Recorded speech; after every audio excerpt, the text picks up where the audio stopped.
ঘাসের তৈরি এই প্লেন গুলো কখনই হাত দিয়ে উড়াবেন না, এতে করে আপনার হাতটা কেটে যেতে পারে। ঘাসের পাতা দিয়ে ট্রিপল রকেট তৈরি করার জন্য প্রথমে 3টা ঘাসের পাতা কেটে নিয়ে দুপাশের অংশগুলো হালকা করে সরিয়ে নিতে হবে। এবার একটা কঞ্চির চিমটা নিয়ে পাতার সরানো অংশগুলো চিমটার ভেতর ঢুকিয়ে দিতে হবে। এবার 2 হাত দিয়ে চাপ দিয়ে ধরে লেজার মতো অংশগুলো টান দিলে একসাথে 3টা রকেট উড়ে চলে যাবে।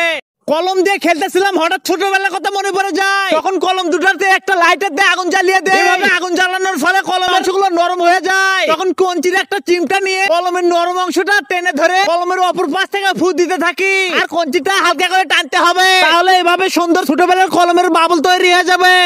এক টুকরো কলা পাতা কেটে নিয়ে উপরের মোটা অংশটুকু কেটে ফেলতে হবে। এবার কলা পাতাটি মুড়িয়ে ঠোঙ্গার মতো করে নিয়ে কলার পাতার শেষ অংশে একটি টেপ দিয়ে আটকে ফেলতে হবে। এখন কলার পাতার ঠোঙ্গার উপরের অংশটুকু সমান করে কেটে নিয়ে উল্টো করে বাতাসের সাহায্যে হাতে চাপ দিলে রকেটের মতো আকাশে উড়ে চলে যাবে।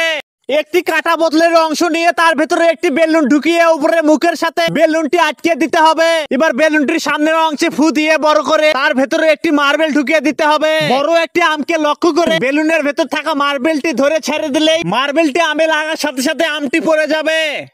কচুর জমিতে একটি নল দেখতে পেয়ে ছেলেটি দ্রুত কচুর নলটি কেটে একটি মাটিতে গেড়ে চলে যায়, আর সেখান থেকে একটি সাপের ফোঁটার মতো ফুল হয়। তখন সে এসে ধারালো একটা ব্লেড দিয়ে ফুলটির গোড়া কেটে উপরের অংশটুকু হাত দিয়ে টান দেয়, আর ভেতর থেকে একটি লিপস্টিকের মতো কিছু একটা বের হয়ে আসে। আর ভুলেও এটা কখনোই ঠোঁটে লাগানো যাবে না, কারণ এতে অনেক ব্যাকটেরিয়া রয়েছে।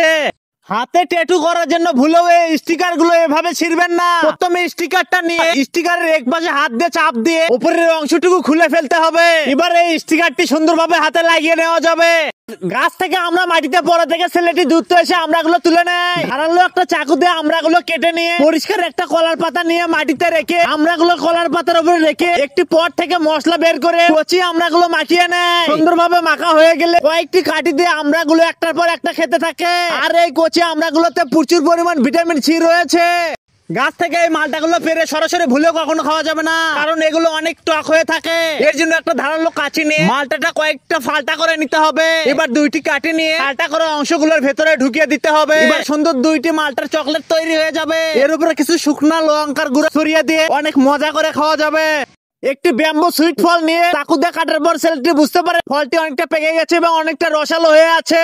তখন সে একটি কাপ নিয়ে ফলটি চিপে রসগুলো কাপের ভরিয়ে নেয়। এবার একটা পাইপ কাপটির ভিতর ঢুকিয়ে দিয়ে ফলটির জুস গুলো খেয়ে ফেলে।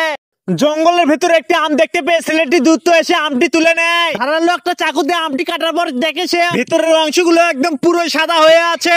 আর এটা ভুলেও কখনো খাওয়া যাবে না, কারণ এতে হয়তো ফরমালিন মিশানো রয়েছে। তাই ছেলেটি জঙ্গলে আমটি রেখে চলে যায়। আর একটু পরে কিছু পিঁপড়া এসে আমটি খাওয়ার পরে পিঁপড়া গুলো মারা যায়।